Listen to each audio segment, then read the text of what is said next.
ನಮಸ್ಕಾರ, ವನಶ್ರೀ ಚಾನಲ್ಗೆ ಸ್ವಾಗತ. ವಿಡಿಯೋ ತಂದಾಯಿತು. ಬನ್ನಿ ಇವತ್ತು ಜಯಲಲಿತಾ ಸೀರಿಯಲ್ಲು ಹೇಗೆ ಮೂವ್ ಆಗ್ತಿದೆ, ಏನು ಸ್ಟೋರಿ ನೋಡೋಣಂತೆ. ಅದಕ್ಕೆ ಮುಂಚೆ ನನ್ನ ವಿಡಿಯೋಕ್ಕೆ ಸಬ್ಸ್ಕ್ರೈಬ್ ಮಾಡಿಲ್ಲ ಅಂದರೆ ದಯವಿಟ್ಟು ಸಬ್ಸ್ಕ್ರೈಬ್ ಮಾಡ್ಕೊಳ್ಳಿ, ಹಾಗೆ ಒಂದು ಲೈಕ್ ಕೊಡಿ. ಇವತ್ತು ಲಲಿತಾಗೆ ಅವರ ಅತ್ತಿಗೆ ತುಂಬಾ ಸಪೋರ್ಟ್ ಮಾಡ್ತಾಳೆ ಪ್ರತಿಯೊಂದು ವಿಷಯದಲ್ಲೂ. ಆದರೆ ಅವ್ರ ಅತ್ತೆ ಅಷ್ಟೇ ವಿಷ ಕಾರ್ತಾಳೆ. ಯಾವಾಗ ನೋಡಿದ್ರು ಅವಳೇ ಮಾಡಿದ್ದು ಕುತಂತ್ರಕ್ಕೆ ಪಾಪ ಇವು ಸಿಲ್ಕಿ ಇವಾಗ ನೆರಳಾಡ್ತಿದ್ದಾಳೆ. ಆದರೂ ಕೂಡ ಅವಳಿಗೆ ಕನಿಕರ ಅನ್ನೋದೇ ಇಲ್ಲ. ಮತ್ತು ಅವಳು ತಲೆನೋವ್ತಿದೆ, ನನಗೊಂದು ಲೋಟ ಕಾಫಿ ಕೊಡಿ ಅಂತ ಮಗ ಕೇಳ್ತಾನೆ. ಕೇಳಿದಾಗ ಪಾಪ ಅವಳು ಲಲಿತಾ ಹೋಗಿ ಮಾಡ್ಕೊಂಡು ಬರ್ತಾಳೆ. ಕಾಫಿ ಮಾಡಿಕೊಂಡು ಸ್ಟ್ರಾಂಗಾಗಿ ಮಾಡ್ಕೊಬಂದು ನನ್ನ ದೊರೆಗೆ ಕಾಫಿ ಕುಡಿಸ್ತೀನಿ ಅಂತ ತೊಗೊಂಡು ಬಂದರೆ ಅವ್ರ ಅಮ್ಮ ಕೊಡೋಕ್ಕೆ ಬಿಡಲ್ಲ. ಅಲ್ಲಿ ಮಹೇಶ್ವರಿ ತಳ್ಳಿಬಿಡ್ತಾಳೆ. ಅದು ಲೋಟ ಸಮೇತ ಎಲ್ಲ ಬಿದ್ದು ಚೆಲ್ಲೋಗುತ್ತೆ. ಆವಾಗ ತುಂಬಾ ನೋವಾಗುತ್ತೆ. ನೋವಾದ್ರೂ ಅವಳ ಅತ್ತೆ ಮೇಲೆ ಏನೂ ತೋರಿಸ್ಕೊಳ್ಳಲ್ಲ. ಅಲ್ಲ ಅತ್ತೆ, ನನ್ನ ದೊರೆ ತಲೆನೋವು ಅಂತಿದ್ರು, ಅದಕ್ಕೆ ಒಂದು ಲೋಟ ಕಾಫಿ ಮಾಡ್ಕೊಂಡು ಬಂದೆ ಸ್ಟ್ರಾಂಗಾಗಿ, ಚೆಲ್ಬಿಟ್ರಲ್ಲ ಅತ್ತೆ ಅಂತಾಳೆ. ನಿನ್ನ ಕಾಫಿ ಎಲ್ಲ ನಿನ್ನ ಕೈಯಿಂದ ಏನು ಕೊಡಬೇಡ, ನೀನು ಬಡರ್ಕೆರಿ ಹುಡುಗಿ, ನೀನು ಹೆಂಗಿರ್ಬೇಕೋ ಹಂಗಿರು, ಇಲ್ಲಿ ಬೇರೆ ಸಮಸ್ಯೆ ತಂದಿಡ್ತೀಯ ಅಂತ ಬೈತಾಳೆ. ಬೈದ್ರೂ ಅವಳು ಅದನ್ನು ತಲೆಗೂ ತಗೊಳ್ಳಲ್ಲ ಪಾಪ. ಅದು ಆರಾಮಾಗಿ ಅವಳು ಜಾಲಿಯಾಗಿ ಆ ವಿಷಯನೆಲ್ಲ ಹಾಗೆ ತಗೊಂಡು ಹಾಗೆ ಬಿಟ್ಬಿಡ್ತಾಳೆ. ಆದರೆ ಇಲ್ಲಿ ಏನಪ್ಪ ಅಂದರೆ ವ್ಯತ್ಯಾಸ, ಪಾಪ ಅವನು ಯಾವಾಗಲೂ ಟೈಟೇ, ಯಾವಾಗಲೂ ಕ್ವಾಟ್ರೆ, ಈ ಒಂದು ನಿಮಿಷನೂ ಪುರ್ಸೊತ್ತಿಲ್ದಂಗೆ ಕ್ವಾಟ್ರ್ ಆಗ್ತಾ ಇರ್ತಾನೆ. ಅವನೊಂದು ದಾರಿಗೆ ತರೋದು ಬಿಟ್ಟು, ಅತ್ತೆ ನೀವು ಅವರು ಅಷ್ಟು ಕುಡಿತಿದ್ದಾರೆ ನನ್ನ ದೊರೆ, ಅವ್ರನ್ನ ದಾರಿ ತರೋದು ಬಿಟ್ಟು ನನಗಂತಿರಲ್ಲ ಅತ್ತೆ ನೀವು ಅಂತೇಳಿ. ನನ್ನ ಮಗ ಅವನು ಗಂಡಸು ಕಣೆ, ಅವ್ನು ಬೇಕಾದಂಗೆ ಕುಡಿತಾನೆ, ಅವನು ಏನಾದ್ರು ಮಾಡ್ತಾನೆ, ಅದನ್ನು ಕೇಳೋಕ್ಕೆ ನೀನು ಯಾವಳೆ, ಬಡವ್ರಕೆರೆ ಹುಡುಗಿ ನೀನು ಯಾವಳು, ನಿನಗೆ ಇರೋಕ್ಕಾಗಲ್ಲ ಅಂದರೆ ಬಿಟ್ಟು ಹೋಗ್ತಾಯಿರು, ಇಲ್ಲೇನಕ್ಕಿದೆಯಾ ನೀನು ಅಂತೇಳಿ ಎಲ್ಲ ಬಾಯಿಗೆ ಬಂದಂಗೆ ಬೈದು ಬಿಡ್ತಾಳೆ. ಆವಾಗ ಅವನು ತಲೆನೋವು ಅಂತೇಳಿ ಗೋಳಾಡ್ತಿರ್ತಾನೆ. ಆ ತಲೆನೋವು ಅಂತ ಗೋಳಾಡ್ತಿದ್ರೆ ಜೈ ಕೊಡಲ್ಲ ಕಾಫಿ, ಇವಳು ತಳ್ಳಿಬಿಟ್ಟು ಚೆಲ್ಬಿಡ್ತಾಳೆ. ಅವರಮ್ಮ ಭಾಳ ಬೇಜಾರಾಗುತ್ತೆ.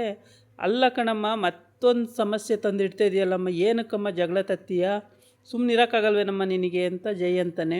ಹಂಗಲ್ಲ ಕಣೋ, ನಿಂಗೆ ಗೊತ್ತಾಗಲ್ಲ, ಅವಳೇನಕ್ಕೋ ಕಾಫಿ ಮಾಡ್ಕೊಂಡು ಬರಬೇಕು, ಅವಳಿಗೆ ಯಾರೋ ಕಾಫಿ ಮಾಡ್ಕೊಬರೋಕ್ಕೆ ಕೇಳಿದ್ದು, ಏನಕ್ಕೆ ಮಾಡ್ಕೊಂಡು ಬಂದಲ್ಲ ಕಾಫಿನ ಅಂತ ಕೇಳ್ತಾಳೆ. ಅದು ತುಂಬಾ ಬೇಜಾರಾದ್ರೂ ಮತ್ತೆ ಅವಳು ತೋರಿಸ್ಕೊಳ್ಳೋದೇ ಇಲ್ಲ.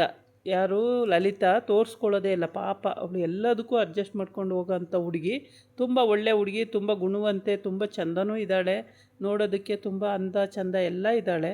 ಅವ್ರ ಮಾವಿಗೆ ಇಷ್ಟ, ಅವ್ರ ಅಜ್ಜಿಗೂ ಇಷ್ಟ, ಅವ್ರ ಅತ್ತಿಗೆಗೂ ಇಷ್ಟ. ಇವ್ರ ಅತ್ತೆ ಸೊಸೆ ಇಬ್ಬರು ಮಾತ್ರ ಅವಳ ಮೇಲೆ ದ್ವೇಷ ಸಾಧಿಸ್ತಾರೆ.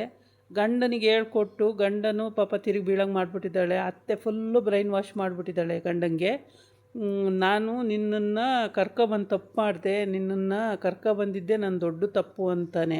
ಅಂದರೆ ಅಲ್ಲಿ ಅತ್ತೆ ಏನು ಹೇಳ್ಕೊಟ್ಟಿದ್ದಾಳೋ ಅವರಮ್ಮ, ಅದನ್ನು ಚಾಚು ತಪ್ಪದೇನೆ ಅವನು ಅವಳ ಮೇಲೆ ಪ್ರಯೋಗ ಮಾಡ್ತಿದ್ದಾನೆ. ಅದು ಪಾಪ ಅವಳಿಗೆ ತುಂಬಾ ಬೇಜಾರಾಗೋಂಥ ವಿಷಯ.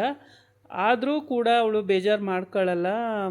ಆಯಿತು ಅತ್ತೆ, ಇನ್ನೊಂದು ಲೋಟ ಮಾಡ್ಕೊಂಡು ಬರ್ತೀನಿ, ನೀನು ಮಾಡ್ಕೊಬಂದು ಅವನಿಗೆ ಕೂಡ್ದು ಅವ್ನ ಕಾಫಿ ಅವ್ನು ಕೊಡಬಾರ್ದು ಅಂತೇಳಿ ಆ ರೂಲ್ಸ್ ಹಾಕ್ಬಿಡ್ತಾಳೆ. ಎಷ್ಟು ಸ್ಟ್ರಾಂಗಾಗಿ ರೂಲ್ಸ್ ಹಾಕ್ತಾಳೆ ಅಂದರೆ, ಅವಳನ್ನ ಕಂಡೆ ಅಂದರೆ ಆಗಲ್ಲ ಇವಳಿಗೆ, ಅಷ್ಟು ದ್ವೇಷ ಸಾಧಿಸ್ತಾಳೆ, ಅಷ್ಟು ಸಿಟ್ಟು. ಅದು ಏನಕ್ಕೆ ಏನು ಎತ್ತ ಒಂದು ಗೊತ್ತಿಲ್ಲ. ಬಡವ್ರ ಮನೆ ಹುಡುಗಿ ಅನ್ನೋದು ಒಂದೇ ಉದ್ದೇಶ ಇಟ್ಕೊಂಡು ಆ ಹುಡುಗಿಗೆ ಭಾಳ ಸಮಸ್ಯೆ ತಂದಿಡ್ತಾಳೆ. ಪಾಪ ಅವ್ರ ಅತ್ತಿಗೆ ತುಂಬ ಒಳ್ಳೆಯವಳು, ಅವಳಂತೂ ಎಲ್ಲದಕ್ಕೂ ಸಪೋರ್ಟ್ ಮಾಡ್ತಾಳೆ.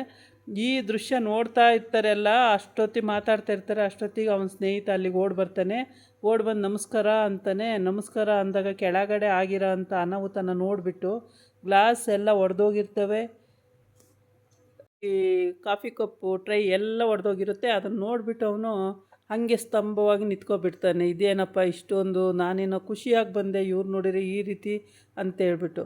ಎಲ್ಲ ಚೆಲ್ಲಿ ಹೋಗಿರುತ್ತೆ, ಏನು ವಾದ ವಿವಾದ ನಡೀತಾ ಇರುತ್ತೆ. ಅದನ್ನು ದೃಶ್ಯನ ನೋಡಿ ಅವನಿಗೆ ಏನು ಮಾತಾಡಬೇಕು ಅಂತಲೂ ತಿಳಿಯಲ್ಲ. ಅವ್ರನ್ನ ನೋಡಿ ಕೆಳಗೆ ನೋಡ್ತಾನೆ. ಲೋಟಗಳು ಎಲ್ಲ ಚೆಲ್ಲಾಪಿಲ್ಲಿಯಾಗಿ ಬಿದ್ದಿದೆ, ಕಾಫಿ ಲೋಟದಿಂದ ಎಲ್ಲದೂ ಚೆಲ್ಲಾಪಿಲ್ಲಿಯಾಗಿ ಬಿದ್ದಿದೆ, ಏನೇನು ಉಳ್ಕೊಂಡಿಲ್ಲ ಅಲ್ಲಿ.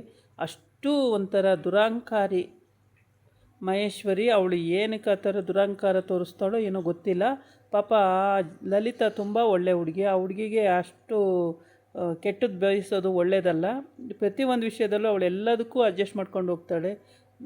ನಾನವತ್ತು ಸ್ಟೇಟ್ಮೆಂಟ್ ಕೊಡೋದಕ್ಕೆ ಇಂಥವರು ರೌಡಿಗಳೇ ನನಗೆ ಹಿಂಸೆ ಕೊಟ್ಟು ಹಿಂಗೆಲ್ಲ ಹೇಳಿದ್ರು ಅಂದ್ರೂ ಮನೇಲಿ ನಂಬೋದೇ ಇಲ್ಲ ಅವಳು. ಪ್ರತಿಯೊಂದು ವಿಷಯಕ್ಕೂ ಅವಳಿಗೆ ಏನಾದರೂ ಒಂದೊಂದು ಹೇಳಿ ಚುಚ್ಚಿ ಚುಚ್ಚಿ ಮಾತಾಡ್ತಲೇ ಇರ್ತಾಳೆ. ಇದಾಗಿತ್ತು ಇವತ್ತಿನ ವಿಡಿಯೋ. ನಾಳೆ ಇನ್ನೊಂದು ವಿಡಿಯೋ ಜೊತೆ ಬರ್ತೀನಿ. ನಮಸ್ಕಾರ.